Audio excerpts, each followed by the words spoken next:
Moderate करने के लिए मैं श्री आनंद वर्धन सिंह जी से निवेदन करूंगी कि कृपया मंच पर आए और संचालन की बागडोर अपने हाथ में ले। सब्जेक्ट में बता देती हूँ, we the people of India, will India require a new constitution in 2050। बहुत ही अच्छा और महत्वपूर्ण मुद्दा है, निश्चित ही आपको पसंद आएगा। नमस्कार।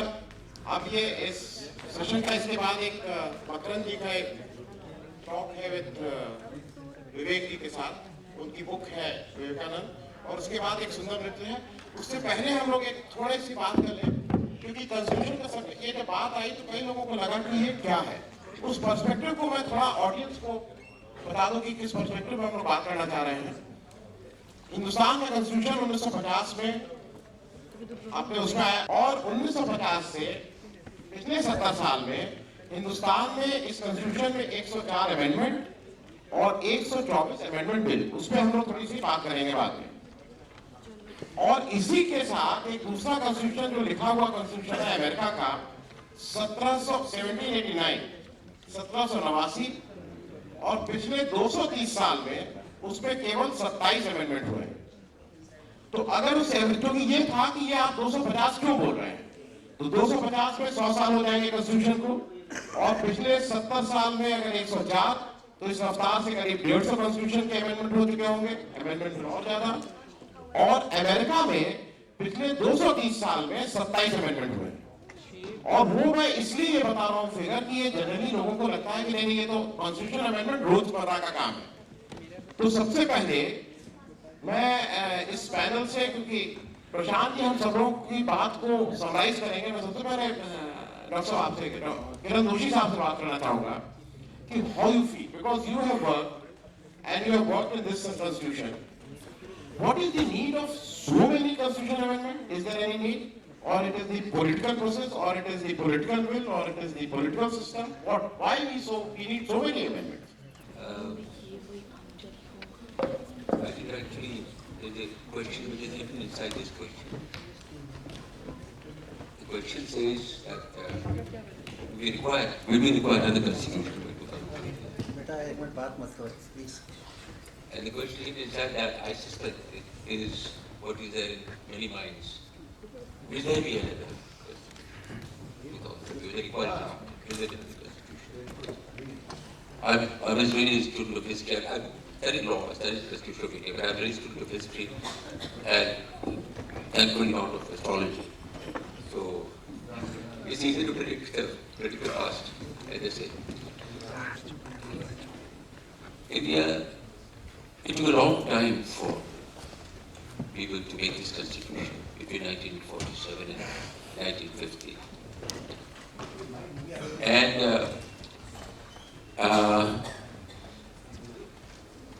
in fact, the first draft that was presented by the framers of the constitution, which included, of course, Dr. Ambedkar, also Pandit Nehru and others,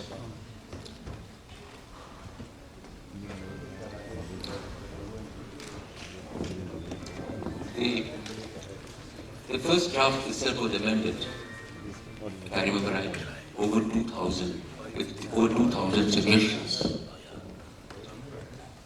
The reason for that is clear. We are the most complex country in the world. Whatever division you think you have anywhere in the world, whatever variety you have in the complexity of the world, we have that, plus we have many. We only our own. Everywhere, caste, creed, everything, geography, language. And the constitution was being made by people who were the best and brightest of that generation. Definitely, there were many generations. Right. They were well-meaning. They had fought for freedom. They sacrificed a lot for freedom, and they were helpful. Many of them were great visionaries, but Nehru was one of them. There was also a great, more than just a sprinkling of liberalism among them.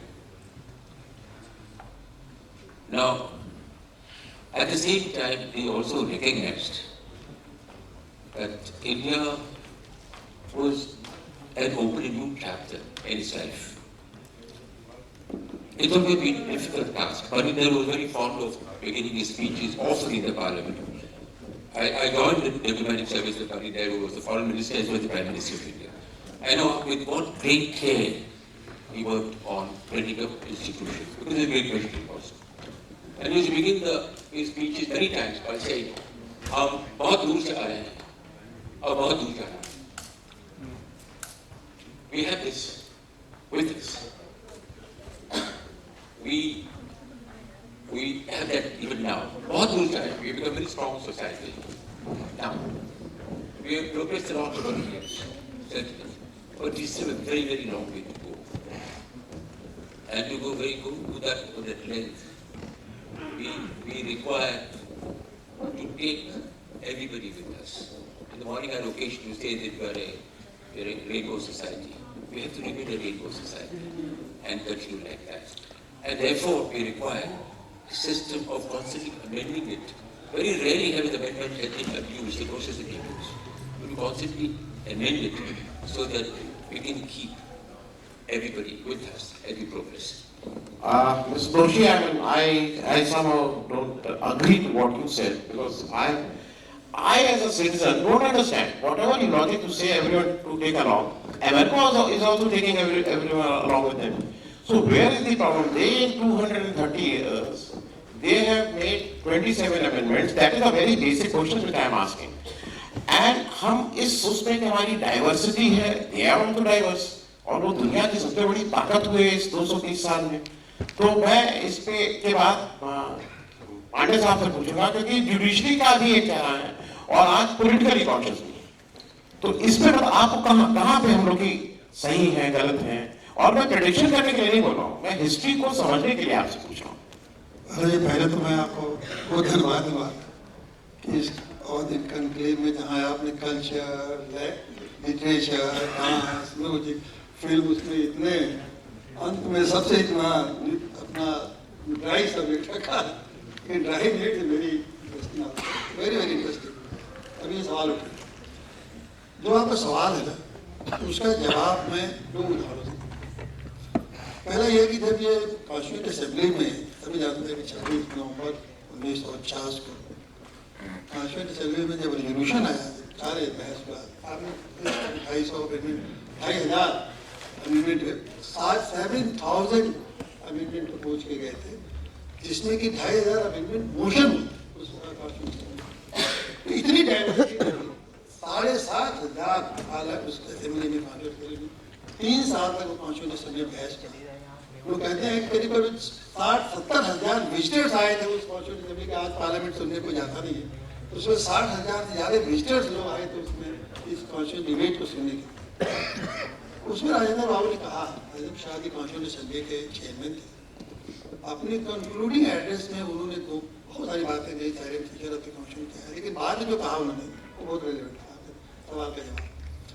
उन्होंने कहा कि इस constitution में हम लोगों ने बहुत परिश्रम किया, बहुत सी डाइवर्सिटी थी देश का, हम सोच नहीं पा रहे थे कि इतनी डाइवर्सिटी में कोई एक रास्ता निकाल पाएंगे, लेकिन हमने निकाला. इसलिए कि अभी मैं कह रहा हूँ इस कॉन्स्टिट्यूशन में बहुत सारी कमियां हैं, डिफेक्ट हैं कॉन्स्टिट्यूशन, और अब भी अपने अपने एंगल से उस डिफेक्ट को बताएं. उन्होंने कहा कि ये हम आप नहीं दूर करें, ये आने वाली पीढ़ियाँ इसको दूर करेंगी. हमारे यहाँ आने वाले जो इलेक्टेड मेंबर्स होंगे असेंबली में या पार्लियामेंट में, वो अगर कैरेक्टर होंगे, मॉरलिस्ट होंगे, कोई विजनरी होंगे, तो वो इन चीज़ों को डील करेंगे. तो मतलब उन्होंने कहा कि मतलब आने वाले समय में बहुत सारे इश्यूज आएंगे जिसको कि हम रिजॉल्व कर तो लिया है टेम्परेरी, बट वो इससे ज़्यादा महत्वपूर्ण बात यह है कि अम्बेडकर ने कहा. अम्बेडकर तो ड्राफ्टिंग कमेटी के चेयरमैन थे, ऑलमोस्ट इंटायर कॉन्स्टिट्यूशन को उन्होंने एक बनाने में बड़ी मदद की, सारे लोग भी थे.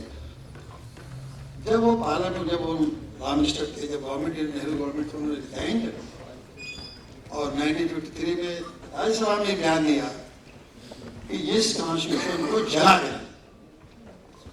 अब अम्बेडकर से लोग पूछा करें, आखिर तो संविधान को ड्राफ्ट कराया, आपने कॉन्स्टिट्यूशन को जला देना चाहिए.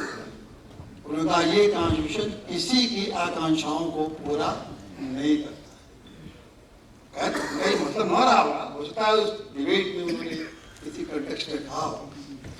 तो जब अम्बेडकर जैसे जो ड्राफ्टिंग कमेटी के चेयरमैन था, वो कह रहा है इस कॉन्स्टिट्यूशन को जला देना चाहिए, तो इसका मतलब ये है कि जो एस्पिरेशन थे वो, लेकिन 70 साल में ये अनुभव हुआ कि इसी कॉन्स्टिट्यूशन में देश को जलाने की जरूरत पड़ी।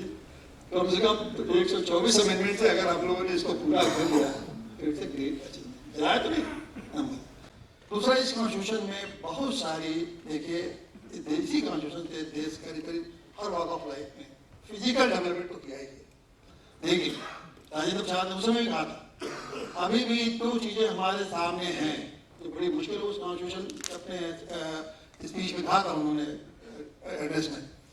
एक तो हमारी ये कम्युनल प्रॉब्लम्स, दूसरा जो फिजिकल टेंडेंसी जो अलगाववाद की हैं उसको हम रिजॉल्व नहीं कर पाए। आज भी ये समस्याएं, देखिए उनका राउंड टेबल कॉन्फ्रेंस हमारा इसलिए फेल हो गया कि कम्युनल रीजन था 1930 में। हम देश आजाद हुए, पार्टीशन हुआ भारत का, हिंदुस्तान का पार्टीशन हुआ, फिर वही कम्युनल चीजें हैं। वो कम्युनल चीजें आज भी देश में, खास करके इस समय आप देखिए किसी न किसी तरह से कम्युनल फीलिंग और जो अलगाववाद है, जो सांप्रदायिकता है, जो करप्शन है, जो बहुत से आरक्षण जैसे इशू हैं, इन इश्यूज पे हम आज भी जो आरक्षण से लेके कई हमारे अमेंडमेंट पे, तो ये सारे बहुत सारे इश्यूज हैं जिसको कि आप प्रशांति से इस बारे में ये प्रशांति से बेहतर पहुंच जाएगा कि ये जो इशू है, जो कम्युनलिज्म, हमारे कास्टिज्म, हमारा ये आतंकवाद, ये अलगाववाद, कॉन्स्टिट्यूशन में जो अमेंडमेंट हुआ 77 में, जब इमरजेंसी के टाइम में गांधी 2 अमेंडमेंट वो कहा, एक सेकुलरिज्म इंट्रोड्यूस किया, सोशलिज्म इंट्रोड्यूस किया, और एक चीज और भी उन्होंने की। पहले था कंट्री की यूनिटी का हम सिक्योर करेंगे, उन्होंने कहा इंटीग्रिटी भी हमको सिक्योर करना है। तो प्रेम्बुल में उन्होंने कहा कि हमें इंटीग्रिटी भी सिक्योर करना है। वो इंटीग्रिटी बताइए, इंदिरा गांधी ने फील किया कि सेकुलरिज्म और इंटीग्रिटी भी खतरे में है, उन्होंने 97 इंट्रोड्यूस किया, कॉन्स्टिट्यूशन में मैंने किया।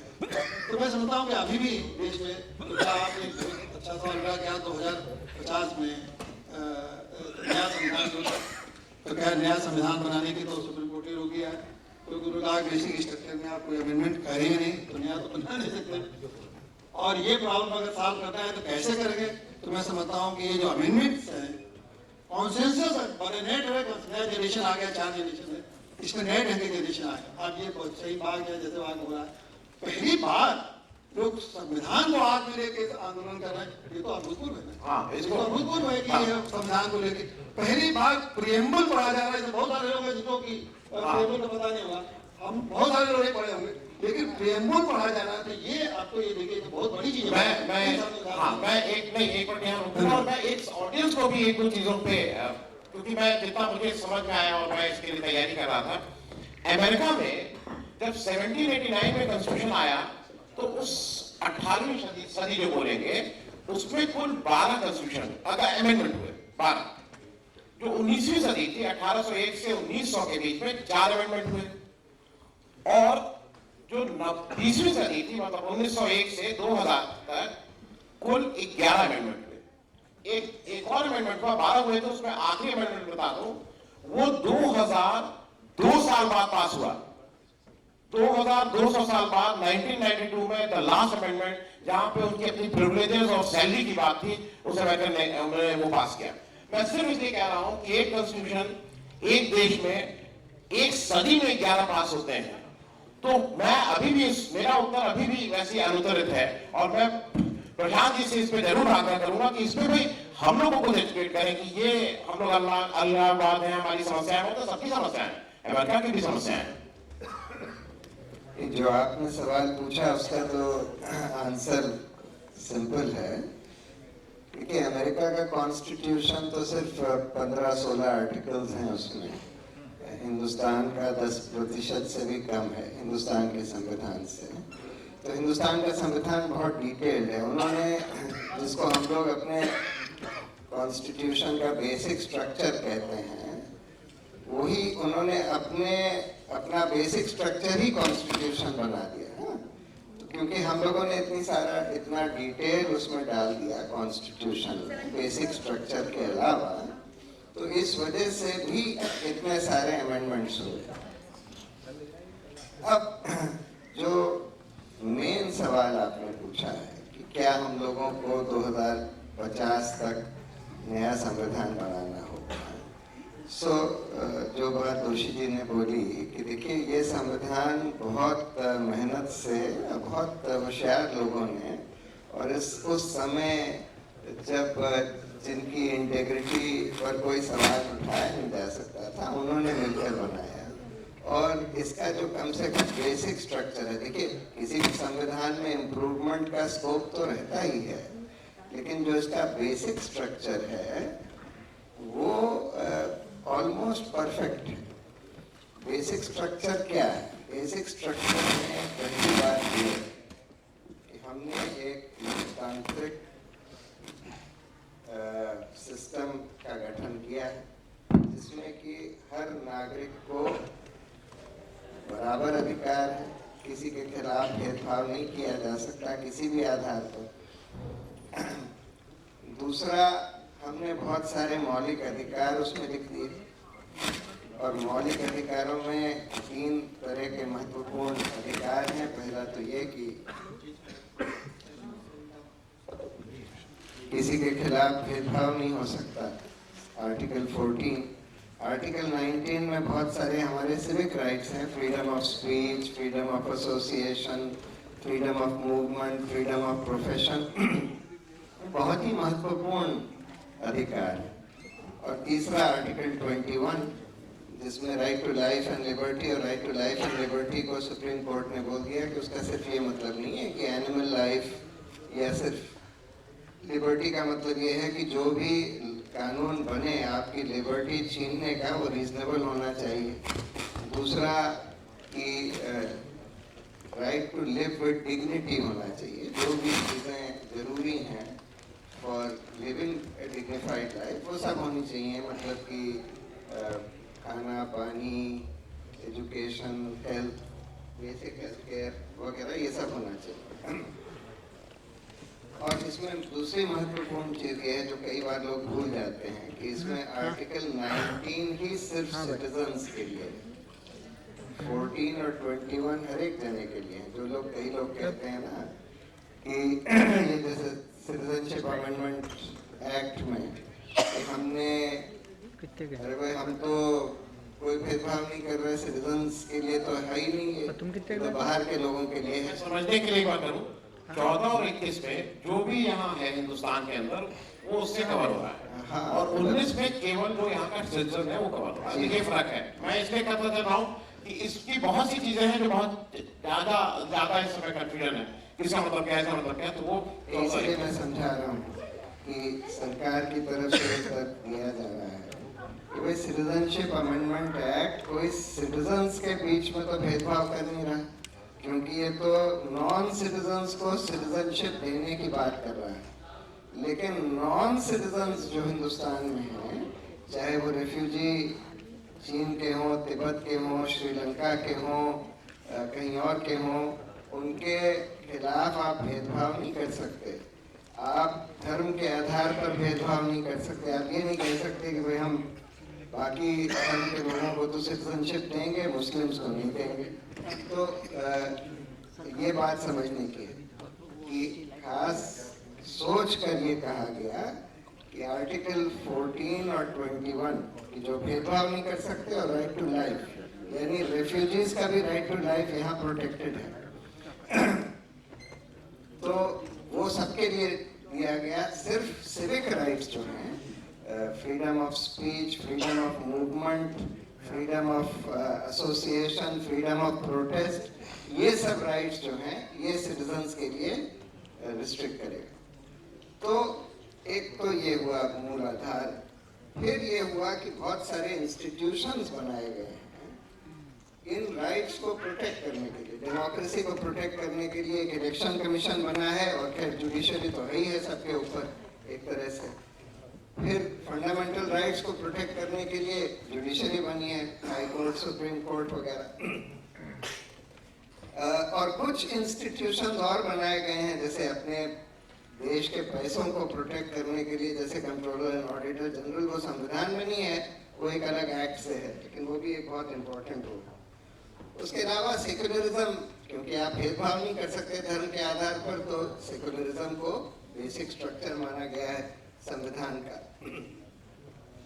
और फिर फेडरल कैरेक्टर जो है इस देश का, कि भाई स्टेट्स होंगे, स्टेट्स के अपने राइट्स होंगे जिसपे कि सेंटर हावी नहीं हो सकता। इसी तरह से बाकी कॉन्स्टिट्यूशन अमेंडमेंट से आया कि लोकल बॉडीज होंगी, उनके अपने राइट्स होंगे। तो ये एक बेसिक स्ट्रक्चर है कॉन्स्टिट्यूशन का। अब ये देखिए, बेसिक स्ट्रक्चर में तो कोई जना कोई हामी नहीं निकाल सकता, और सुप्रीम कोर्ट ने भी बोला इसको आप अमेंड नहीं कर सकते। लेकिन हाँ, संविधान में इम्प्रूवमेंट के काफी स्कोप है। जैसे डेमोक्रेसी को ही ले लीजिए, आज जो हमारा डेमोक्रेसी का मॉडल है जिसको हम कहते हैं रिप्रेजेंटेटिव डेमोक्रेसी, और उसमें first pass the post 2 level पर है कि हमने पहले अपने कैंडिडेट को इलेक्ट किया, और उसमें जिसको सबसे ज्यादा वोट मिले, चाहे 25% ही वोट मिले हों, वही रिप्रेजेंटेटिव, सोल रिप्रेजेंटेटिव हो जाता है सबका।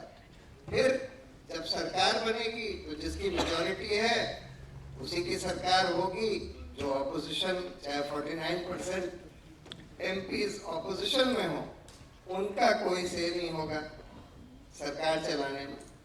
इसका रिजल्ट ये होता है कि जब हम वोट देते हैं तो हम सिर्फ ये नहीं देखते कि कौन सबसे अच्छा कैंडिडेट है, सबसे अच्छी पार्टी है, हम ये भी देखते हैं कि भाई इस पार्टी के जीतने का कुछ चांस है कि नहीं, कैंडिडेट के जीतने का कुछ चांस है कि नहीं। और ये हम किस आधार पर देखते हैं कि भाई इसका कितना प्रचार है, उस आधार पर हम ये समझते हैं कि इसका कोई चांस है। किसी का अगर कहीं पर भी नहीं दिख रहा, उसका कोई एडवर्टाइजमेंट नहीं है, उसके कोई लोग पर्चा लेकर नहीं घूम रहे, तो हम सोचते हैं इसका तो कोई चांस है, फिर इसको क्यों वोट दें, वोट क्यों बर्बाद करें। तो उसका रिजल्ट ये हुआ है हमारे डेमोक्रेसी में कि जो अन्ना हजारे ने बोला था ना कि हमारा सिस्टम ऐसा हो गया है कि पैसे से सत्ता, जिसके पास पैसा है वही दिखता है, क्योंकि वो पैसे से एडवर्टाइज भी कर लेता है, पैसे से बड़ी बड़ी रैलीज भी कर लेता है। आजकल रैलीज भी पैसे से ऑर्गेनाइज करी जाती हैं। वर्कर्स भी उसके पेड वर्कर्स होते हैं जो उसके बैनर्स पर्चे लेकर घूमते हैं। तो पैसे से सत्ता और फिर सत्ता से पैसा, ये चक्र चल रहा है। अब इसको तोड़ने के लिए हमको काफी चेंजेस करने पड़ेंगे। ये पहले तो हमको जो डिसेंट्रलाइजेशन है पावर का, वो और करना पड़ेगा। जो चीज सिर्फ एक विलेज को या किसी एक डिस्ट्रिक्ट को अफेक्ट करती है, उसका डिसीजन वहीं उसी लेवल पर होना चाहिए, ये नहीं कि स्टेट पे या सेंटर में। तो एक तो डिसेंट्रलाइजेशन, दूसरा हम लोगों को प्रोपोर्शनल रिप्रेजेंटेशन कम से कम 50% सीट्स के लिए करना पड़ेगा। तीसरी बात, हमको डायरेक्ट डेमोक्रेसी, क्योंकि प्रोपोर्शनल रिप्रेजेंटेशन में ये प्रॉब्लम नहीं आती, क्योंकि किसी पार्टी को 2% वोट भी मिले तो उसके 2% लोग आते हैं, तो इसलिए आपको ये नहीं लगता कि आप अपनी वोट वेस्ट कर रहे हैं। तीसरी बात, हमको डायरेक्ट डेमोक्रेसी भी लानी होगी इनिशिएटिव एंड रेफरेंडम के द्वारा, जो कि करीब करीब सारे लोकतांत्रिक देशों में है, हिंदुस्तान में नहीं है। सो डेमोक्रेसी में हमको अपनी डेमोक्रेसी में काफी बदलाव लाने हैं। साथ में इलेक्शन कमीशन, जो कि आज हम देखते हैं चरमरा गया है और सत्ता के लिए ही काम कर रहा है, सत्ता पक्ष के लिए, उसका एक कारण ये है कि उनकी नियुक्ति सब सरकार करती है, सीएजी की नियुक्ति सब सरकार करती है। तो जिस तरह से सीबीआई डायरेक्टर की नियुक्ति के लिए सुप्रीम कोर्ट ने बोला कि भाई एक ब्रॉड बेस्ड सिलेक्शन कमेटी हो, उस तरह से ब्रॉड बेस्ड सिलेक्शन कमेटी जिसमें सरकार का रोल बहुत कम हो, इलेक्शन कमीशन के लिए भी सीएजी के लिए भी होना चाहिए। जुडिशरी तो आज पूरी तरह से चरमराई हुई है। जुडिशरी के रिफॉर्म्स की बहुत सख्त जरूरत है, बहुत सारे रिफॉर्म्स की जरूरत है।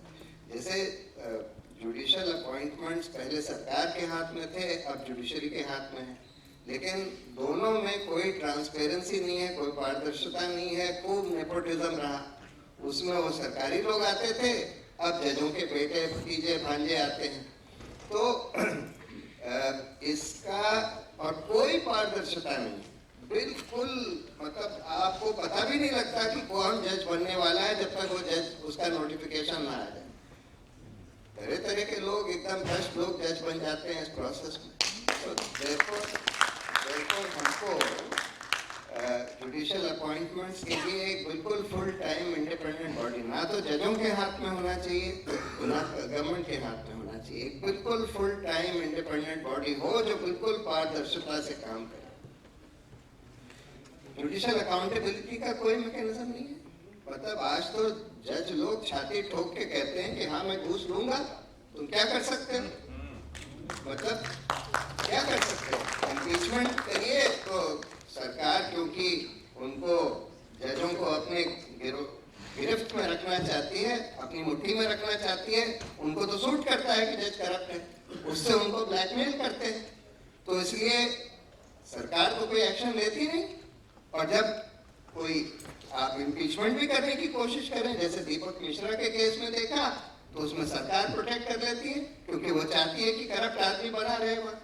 तो इसलिए एक बिल्कुल independent judicial accountability, judicial complaints commission बनने की जरूरत है और थोड़े से तरह के और भी रिफॉर्म्स की जरूरत है। तो देखिए रिफॉर्म्स तो बहुत सारे होने की जरूरत है। नहीं, मैं 1 मिनट आपको बीच में रोक के एक आप लोगों की सबको इसलिए आपको भी पता होना चाहिए, इस देश में इस प्रदेश में एक जज साहब हैं जो सिटिंग जज हैं हाई कोर्ट के, एस एन शुक्ला साहब, नाम लेके बोल रहा हूँ।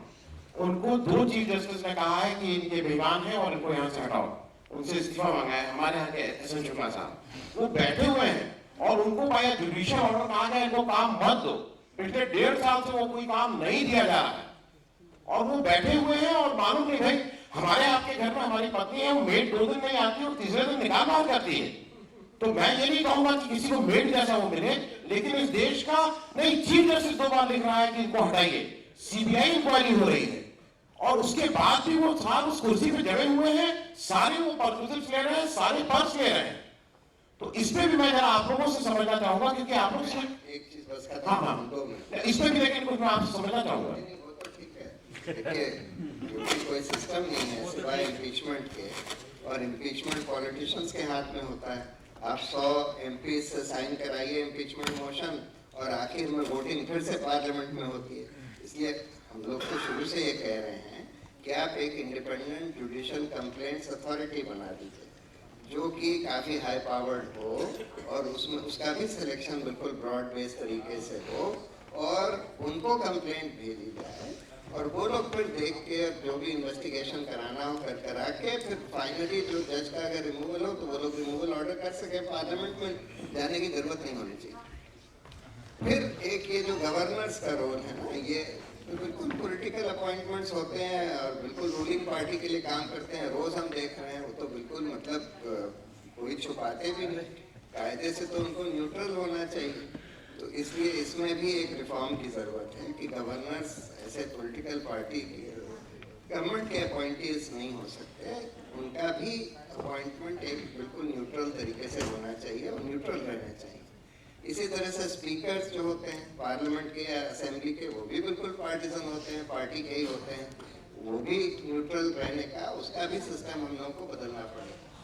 इसी तरह से पुलिस के बहुत सारे रिफॉर्म सुप्रीम कोर्ट ने सजेस्ट किया। आज तो ये हालत हो गई यूपी में, खासकर हम लोगों का भी पीपल्स ट्राइब्यूनल हुआ कि किस तरह से सीए वगैरह के यहाँ जो प्रोटेस्ट को पुलिस ने बिल्कुल बर्बरता से क्रश किया। लोगों के घर जाकर घर में घुस कर उनके सारा फर्नीचर तोड़ दिया, मार दिया, पीट दिया, एकदम झूठे केस बना दिए, अरेस्ट कर लिया। मतलब दुनिया भर की चीजें करी गई। वही जो जस्टिस मुल्ला ने बोला था, the police is the largest organised criminal gang in the country, वो आज यहाँ यूपी में कम से कम देख रहा है।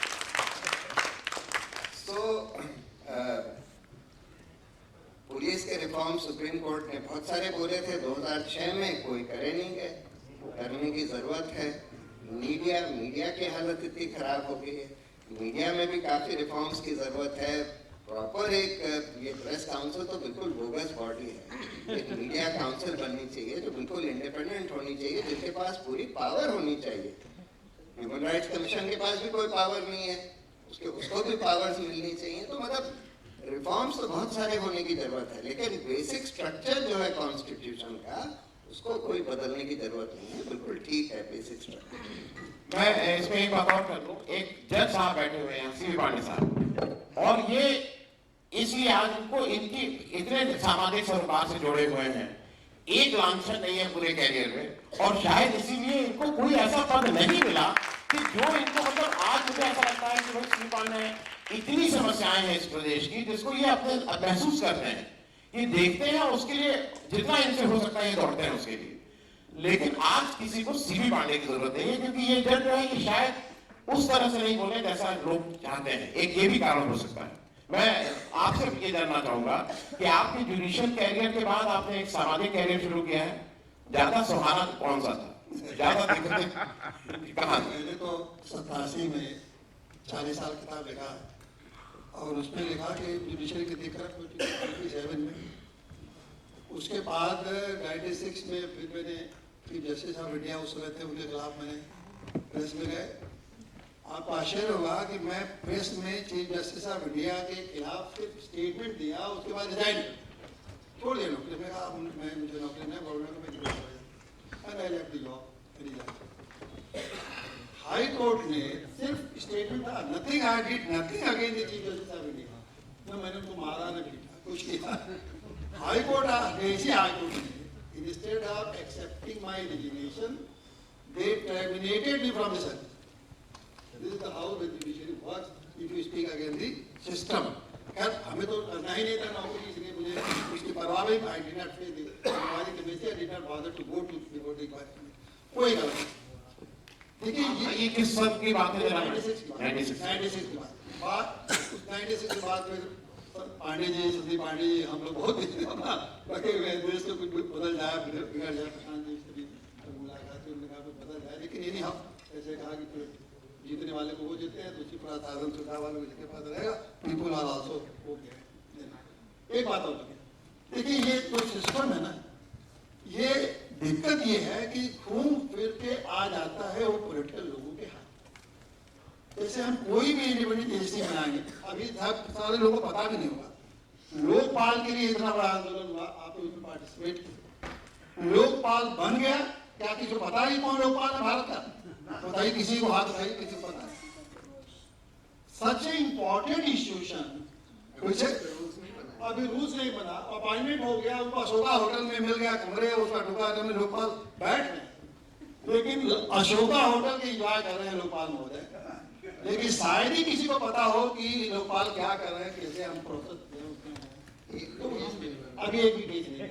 तो हाउ दिस तनख्वाह और बाकी सुविधाएं ये भी नहीं है कि कोई दफ्तर 4 लोकपाल बैठे हुए हैं, और ये आपकी chief justice Bhosale was also one of the member of that Lokpal, he was also लेकिन पता नहीं क्यों उन्होंने ज्वाइन कर दिया।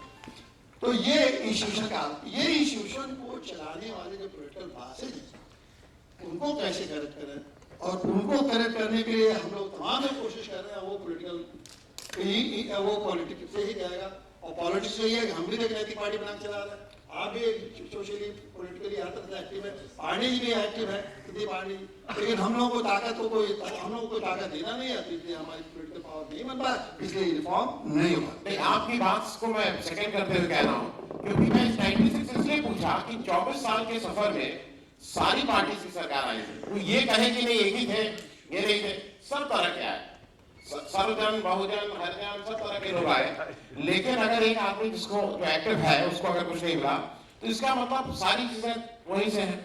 Mr. Doshi, I have a question with you, because these two people are, they say it is politics and politics which can make or break the country or any institution. Now, why you, I mean, at this age, why you, they are struggling, they are trying to do their, correcting the politics, whatever way they want. Why don't you come, you have not come to politics till now. You have remained as a ex,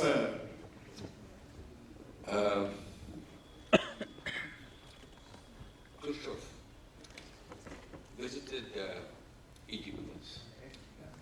Khrushchev was the leader of the Soviet Union. In Egypt at that time, Nasser was the leader. They started talking about some politicians in Egypt. They made life difficult for Nasser. And which Khrushchev said, in politics, old things. And he had a way of using his language. They said shit flows. There is a present company not included. Now, in our country, politics has become, unfortunately, become the preserve of the bandit. And there are many people who have approached politics up to a point, and then they withdraw from that. They cannot be a part of that. It does not mean that you don't want better politicians.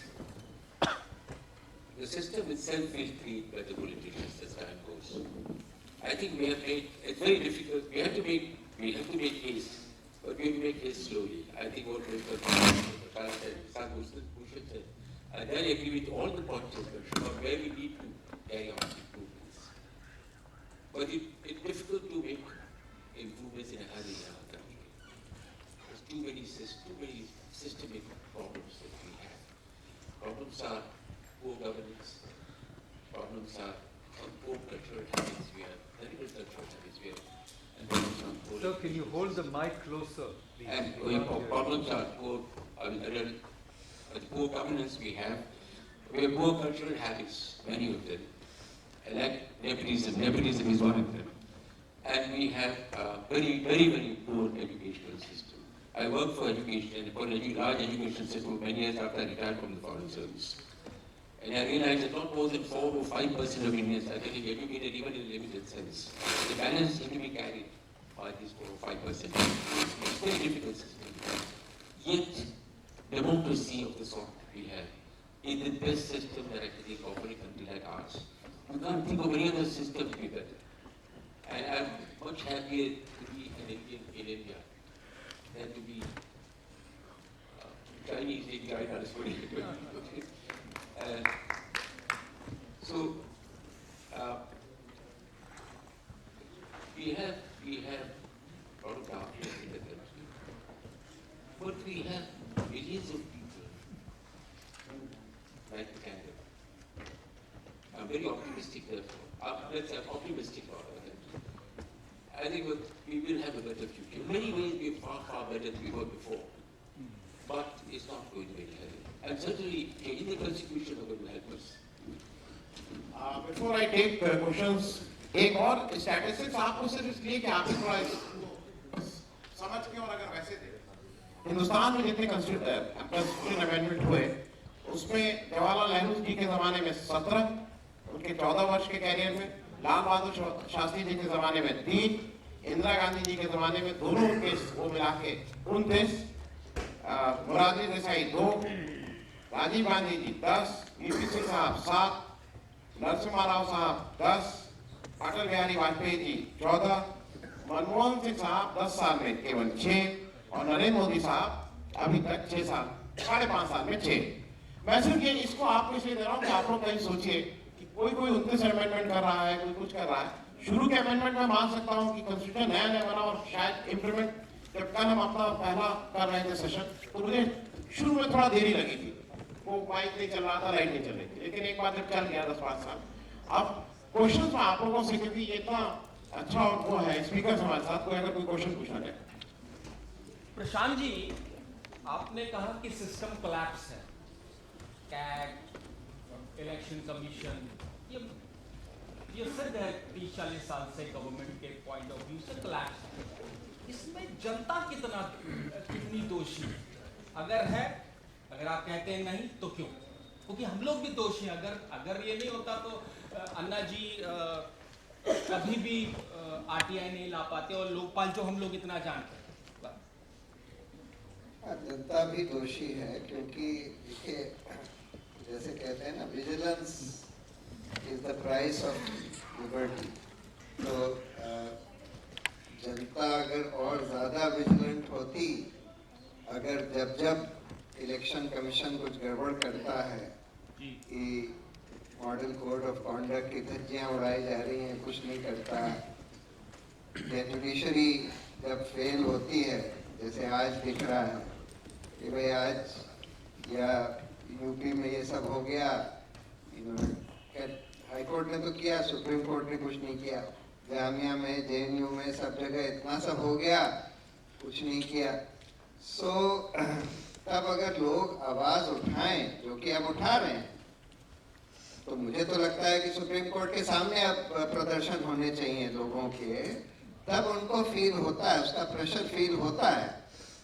Election commission के ऊपर भी होता है, judiciary के ऊपर भी होता है, लेकिन अनफॉर्चुनेट ये बात हुई। अभी तो खैर फॉर्चुनेटली ये सीएए एनआरसी को लेकर बहुत बड़ा एक सिटीजन्स मूवमेंट खड़ा हो रहा है, पूरे देश में खड़ा हुआ है, हो रहा है।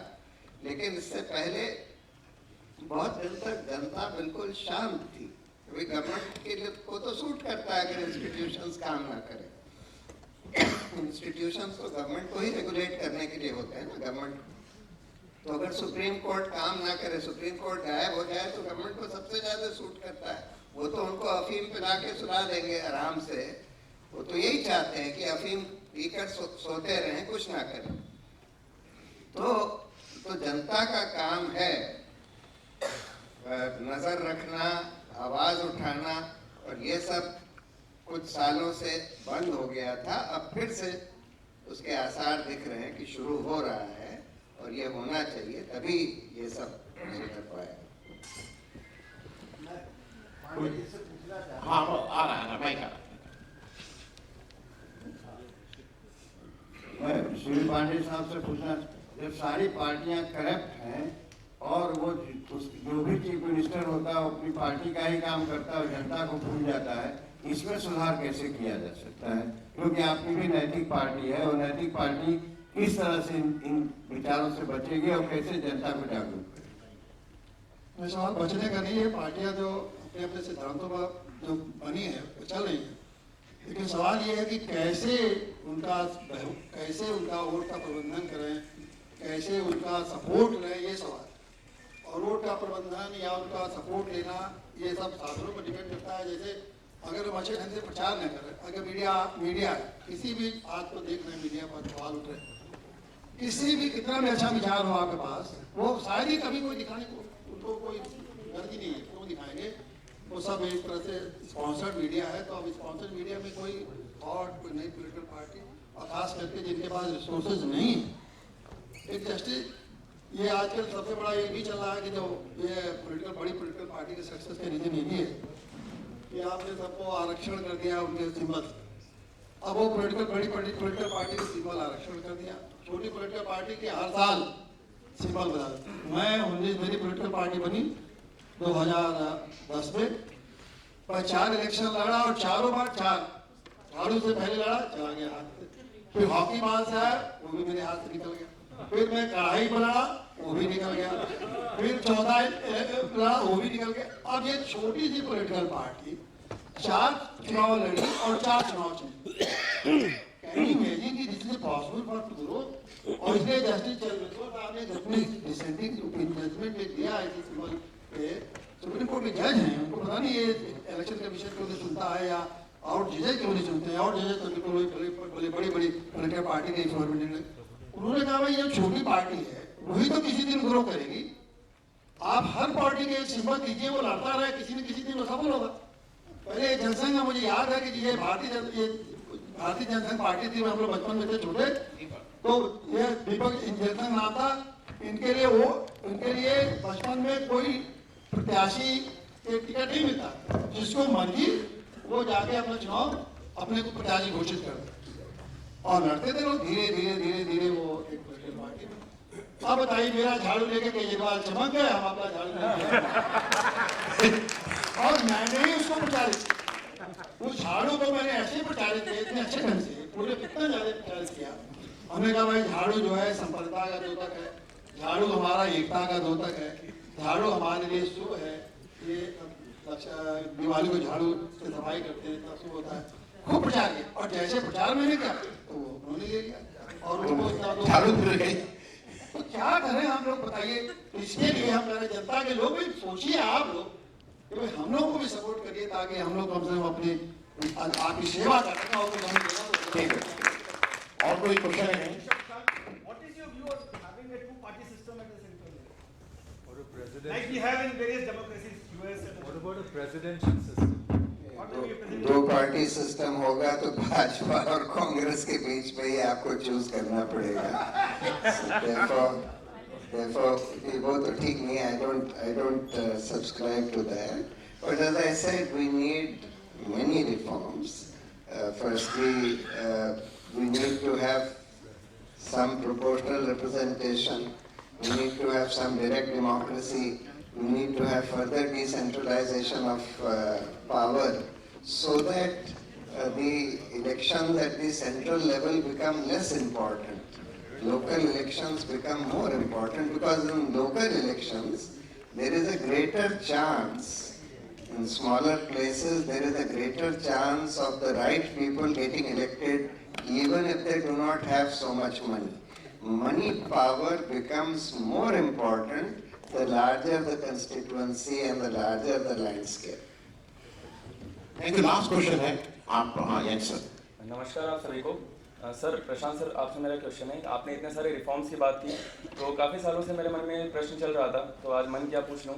मोटे तौर पर मैं 2 क्वेश्चन पूछता हूँ. एक तो ये सर, मुझे बहुत दुख होता है जो यूपीएससी से पढ़कर तमाम दुनिया का, भारत का इतिहास पढ़कर जो आईएएस, आप बेटा प्लीज क्वेश्चन पूछ लीजिए. क्वेश्चन नहीं पूछना सर, तमाम इतना पढ़ लिख कर जो आईएएस आईपीएस आते हैं और स्टेट पीएससी वाले जो बनते हैं, तो एक तरह से लॉ एंड ऑर्डर का इन्फोर्समेंट वही संभालते हैं. लेकिन मुझे दुख होता है जब मैं देखता हूँ कि वो एक अंगूठा छाप नेता को सैल्यूट मारते हैं, उनके सिक्योरिटी में खड़े रहते हैं.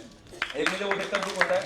ठीक है, तो क्वेश्चन ये है कि क्या ऐसा नहीं हो सकता कि मिनिमम एक एजुकेशन क्राइटेरिया बनाया जाए कि जहाँ से तंत्र का जो सबसे निचला है, सरपंच, पार्षद, विधायक, उनके लिए किया जाए कि मिनिमम वो ग्रेजुएट या पोस्ट ग्रेजुएट हो पद के हिसाब से. एक चीज. दूसरा, हमारी जो पुलिस है, जो पुलिस में ऑफिसर्स है आईपीएस वगैरह, ऊपर की रैंक के डीजीपी, डीआईजी, आईजी वगैरह सब आईपीएस वगैरह जो भी हैं, लेकिन जो बल है, जो सैन्य बल, जो व्यवस्था संभालता है जमीनी तौर पर, बल जो कांस्टेबल, हेड कांस्टेबल, वो बिल्कुल मतलब 10वीं 12वीं पास उनको ले लिया जाता है. उनका खुद का कोई विवेक नहीं होता. उनको गधों की तरह दौड़ा दिया जाता है जब भी कुछ होता है. ठीक है, तो वो कैसे? ठीक है, आपको क्वेश्चन हो गया. एजुकेशनल क्वालिफिकेशन रखने के तो मैं फेवर में नहीं हूँ, क्योंकि उससे कोई फायदा नहीं होगा, नुकसान जरूर हो सकता है. फायदा इसलिए नहीं होगा क्योंकि आजकल एमए वगैरह तो हर तरह के लोगों को मिल जाता है जिनकी डिग्री का पता भी नहीं होता, वो भी कहते हैं कि एमए एंटायर पॉलिटिकल साइंस में.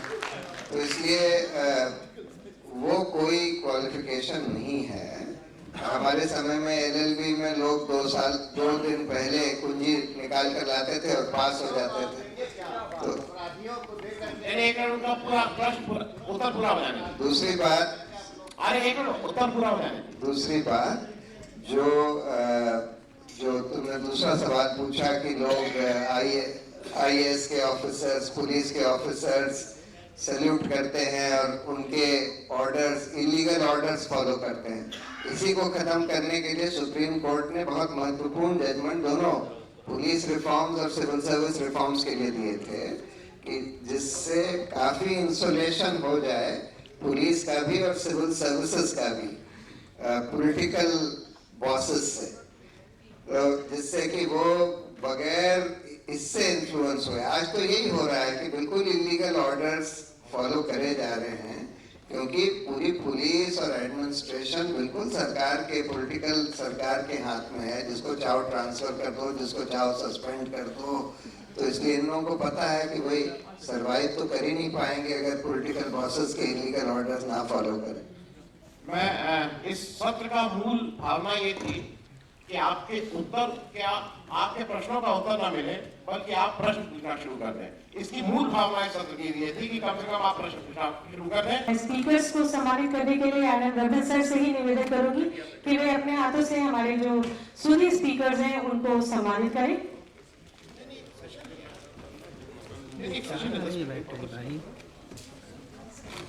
तो काम किए लगा देगी. श्री आनंद वर्धन जी अपने कर कमरों से आप सभी को सम्मानित करें. श्री प्रशांत भूषण जी हमारे बीच में है, वरिष्ठ अधिवक्ता, सामाजिक कार्यकर्ता. जोरदार तालियां चाहूंगी मैं अपने स्पीकर्स के लिए. श्री किरण दोषी जी, रिटायर्ड आईएएस, लेखक. अरे नमस्कार. नमस्कार. आप यहाँ बैठी कैसे? वो आई बाबू बुला रहे हैं.